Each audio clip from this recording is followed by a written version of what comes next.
énorme. Alors, quelques petites expériences qui démontrent ceci.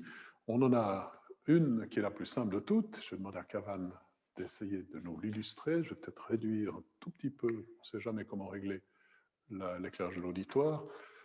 C'est une expérience que j'ai envie de dire tout le monde peut faire parce qu'elle se trouve dans les magasins. Je vais juste préparer cette expérience en la cachant derrière le pupitre, derrière le bloc. Voilà, c'est une expérience très simple, en fait, qui illustre aussi un fonctionnement. En fait, on a un dispositif évidemment constitué d'eau, avec deux sphères qui sont en fait des récipients, si on veut. Et puis à l'intérieur de ce dispositif qui est étanche, bien entendu, à l'air, dans lequel on a évacué l'air, vous verrez qu'on fera plusieurs expériences dans lesquelles on évacue l'air, on a un alcool probablement, un coloré. Alors, l'alcool a pour propriété de s'évaporer rapidement, comme vous le savez, et on va utiliser ce mécanisme d'évaporation, non pas pour mettre en évidence la quantité d'énergie, mais pour montrer à quel point, ça se passe vite, c'est-à-dire à quelle vitesse on peut rapidement faire évaporer de l'alcool.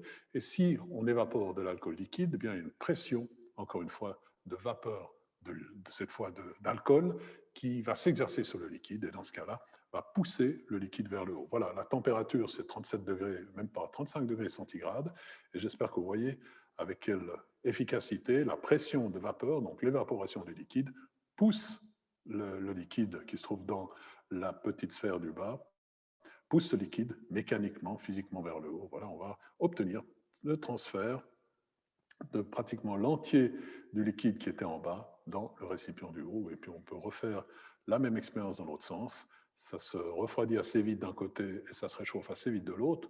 Toujours 37 degrés, 35 degrés température de la surface de la peau en question, en fonction, pour provoquer l'évaporation, vapeur d'alcool qui pousse le liquide vers le haut et qui lutte contre la gravité.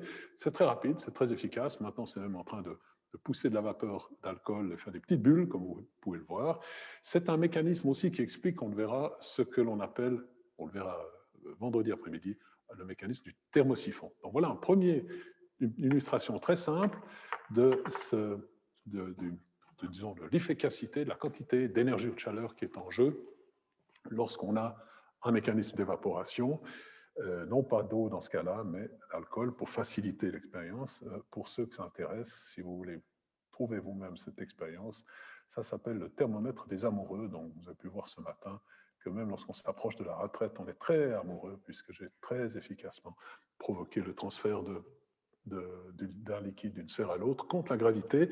C'est aussi, soyons sérieux, l'illustration, on y reviendra, du fonctionnement d'un dispositif qui est basé sur, encore une fois, l'évaporation-condensation, l'illustration du fonctionnement d'un thermosiphon. Vous verrez vendredi ce qu'est un thermosiphon.